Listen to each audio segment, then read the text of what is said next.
Camille Gauthier. Donc vous revenez d'un extraordinaire voyage sur autour de la planète, surtout sur la partie sud de l'hémisphère. Vous voulez maintenant faire un doctorat. Donc nous allons explorer dans cette première vidéo un peu votre parcours et qu'est-ce qui vous amène à l'Université catholique de Lille. Bienvenue. Merci. Donc comment commence votre vie? Comment commence ma vie? En fait, moi, j'ai commencé sur un parcours relativement classique au niveau... On va commencer au moment universitaire, je vais faire grâce des 18 premières années. Et en faisant une école de commerce, en fait, et sur un parcours finalement très dans le système classique, commençant à travailler en conseil, en organisation, management, un peu de stratégie. Et très rapidement, en fait, je me suis rendu compte qu'il y avait des dimensions qui manquaient dans cette activité que j'avais à ce moment-là. Et je vais donc commencer à essayer petit à petit d'élargir un peu le spectre d'action dans lequel je suis. Ah, il y a peut-être une chose qui est très intéressante pour les auditeurs qui sont souvent des étudiants. C'est au fond, est-ce que c'est facile de passer de l'école de commerce au conseil en organisation et stratégie? Le passage dans la vie professionnelle, ça a été facile? Est-ce que l'école de commerce vous préparez bien à ce passage? Alors c'est une question assez personnelle, je pense que oui, chaque réponse sera un peu différente. Ce que je peux dire, c'est que par rapport à ma propre expérience, l'école de commerce a quand même constitue une bonne préparation au monde professionnel pour la simple et bonne raison déjà qu'on est amené à faire beaucoup de passages via des stages, via des interviews, des rencontres. Beaucoup donc de passages dans le monde professionnel, à côtoyer des gens qui sont déjà dans le monde du travail, ce qui nous amène quand même à comprendre petit à petit les codes, à être capable donc d'arriver sans découvrir totalement le monde qui s'ouvre. Je dirais qu'il y a un deuxième point aussi qui joue, c'est qu'il y a quand même beaucoup de gens en école de commerce, dont les familles, dont les parents, dont les frères, les sœurs, ont déjà suivi ce chemin-là et qui donc sont un peu marqués par cette culture-là, ce qui n'était pas mon cas personnellement. Parce que mes parents n'étaient pas forcément dans ces milieux de travail-là. Mais donc oui, ça constitue une bonne préparation, même si, il y a quand même un mais, c'est toujours une découverte où le passage du monde un peu théorique, un peu idéaliste des études, où on imagine que tout fonctionne selon un grand système très bien huilé, à la réalité du monde du travail, où on se rend compte que c'est avant tout des humains qui interagissent avec toutes les frictions, les difficultés et les imperfections que ça signifie. Ça reste quand même un saut pas toujours évident à faire, quelle que soit la préparation qu'on a eue avant. Alors, on va un peu parler de ce tour du monde qui vous a occupé pendant un an et demi. Donc, vous partez dans quel esprit et quel a été le regard que vous vouliez porter sur les choses? Alors, on est parti, puisqu'on était deux, dans un esprit déjà de curiosité par rapport à nous-mêmes. C'est-à-dire de se dire, on part, on sent qu'on a des choses à trouver, mais on va être assez ouvert sur la façon dont ça va se mettre en place. On avait une idée, en fait, d'un parcours qui devait nous amener... Alors, on avait défini quelques idées de ce qu'on voulait en retirer.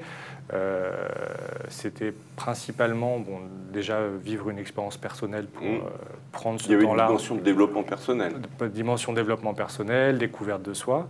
Et puis après, il y avait la volonté de rencontrer des acteurs et des modes de vie différents sur des thématiques qui nous touchaient. La durabilité, la question du développement humain, la question des cultures aussi, de voir un peu comment les différentes cultures répondent aux grandes questions humaines que chacun peut se poser dans sa vie.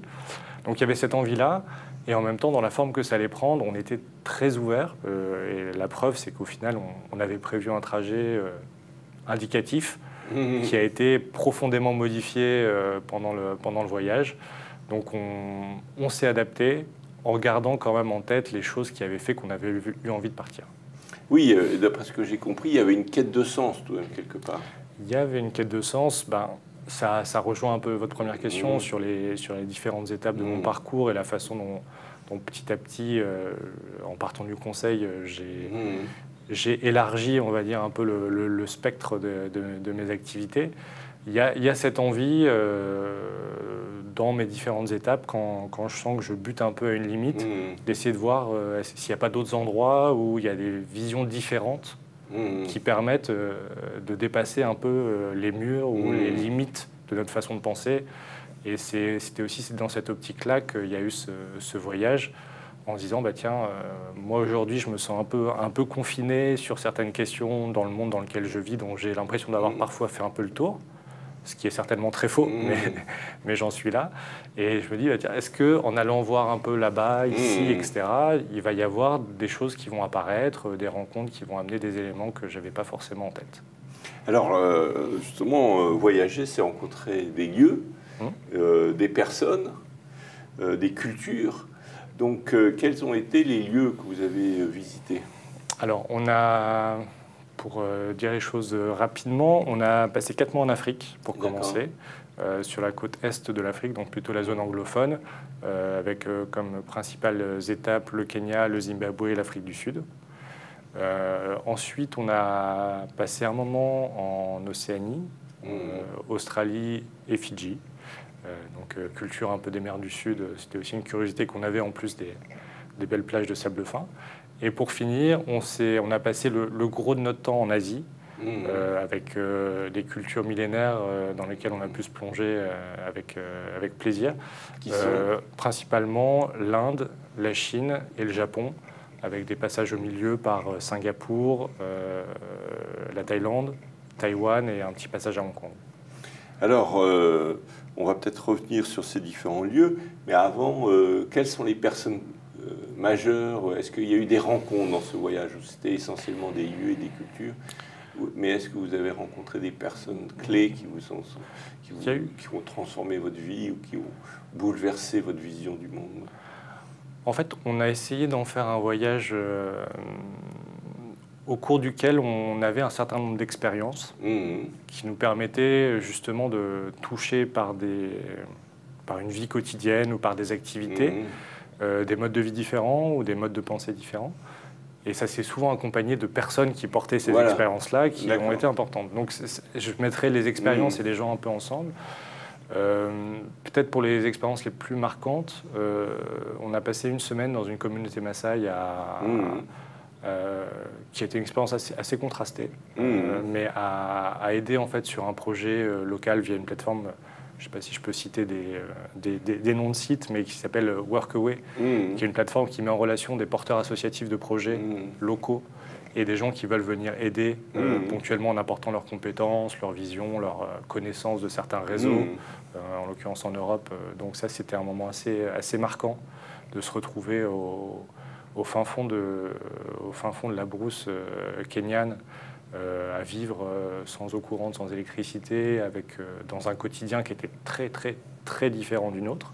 C'est les Maasai qui avaient fait un film, enfin, c'est pas eux qui avaient fait un film, il y avait eu un film qui était Les dieux sont tombés sur la tête. Alors, c'est pas les Maasai, je crois que c'était les Khoisan, c'est les Bushmen, c'est les Bushmen de Namibie, mais on est sur des modes de vie relativement proches. Il y a un rapport à la nature. Sur le rapport à la civilisation d'une tribu complètement perdue qui a une bouteille de Coca-Cola qui tombe du ciel et ça crée tout un bouleversement dans la tribu. Donc il y avait cette expérience-là. On a, avec donc la personne avec qui on a partagé ça, qui faisait un peu le pont entre la culture Maasai et la culture occidentale, puisque lui avait commencé depuis quelque temps déjà à accueillir des Occidentaux qui venaient l'aider dans son projet qui consistait à essayer de mettre en place un système de citernes pour que la population du village, de sa communauté, ait accès à l'eau potable, et travailler aussi sur des questions d'excision, des questions culturelles un peu plus profondes pour essayer de changer certaines pratiques de la culture Maasai qui ne sont pas forcément en phase avec ce que eux voulaient aujourd'hui changer. On a aussi passé, je vais essayer de faire rapide, mais une semaine en formation de rangers, donc au contact de la nature dans dans un cadre totalement loin de la civilisation, de la même façon, au fin fond de l'Afrique du Sud, au contact donc, quotidien des animaux, sans électricité, avec des formations sur la géologie. Et on a rencontré des personnes merveilleuses, les gens qui vivent là toute l'année, qui sont des gens qui viennent à l'origine de la civilisation moderne, mais qui ont fait le choix de se consacrer à la nature, de consacrer leur vie à l'entretien de la nature, et qui vivent donc très loin, passant tous les 2 mois ou 3 mois en ville, mais sinon vivant le reste du temps dans la brousse, avec des levées à 5 heures le matin avec le soleil et une vie au rythme de la nature. Donc ça, c'était aussi assez marquant. Et après, mais je ne rentrerai peut-être pas dans le détail, on a fait toute une série d'expériences comme ça, que ce soit des expériences de permaculture avec des gens qui s'étaient installés après avoir eu également une vie très classique au fin fond de l'Australie pour monter une ferme de permacole sur le temps de leur retraite, un passage dans une, on va dire, communauté gandhienne en Inde, où on a pu expérimenter ce que c'était que la vie en autonomie, en essayant d'implémenter les principes de vie gandhiens. On a pu passer aussi dans un centre, une formation de yoga, où on avait un gourou qui nous enseignait également la philosophie indienne, la méditation, enfin un yoga très au sens large du terme, qui se contente pas de faire quelques mouvements, mais qui a plutôt une vision de la vie très élargie. C'est un mode de vie à part entière. Donc voilà, on a essayé tout au long du voyage d'expérimenter les différentes cultures par des porteurs d'expériences un peu fortes, qui nous permettait de vivre de l'intérieur et de comprendre un petit peu plus, mais certainement pas totalement, ce que pouvait être la vie dans une culture ou dans un mode de vie différent. Très très bien Camille, alors je pense qu'on arrive un peu à la fin de cette première vidéo. Dans la seconde vidéo, on va un peu explorer votre actualité et notamment le fait que vous souhaitez faire un doctorat. On va parler un peu de ce doctorat. On reviendra sans doute aussi sur le voyage et comment ce voyage a nourri ce projet de doctorat. Merci beaucoup Camille. Merci. Et à tout de suite pour la prochaine vidéo.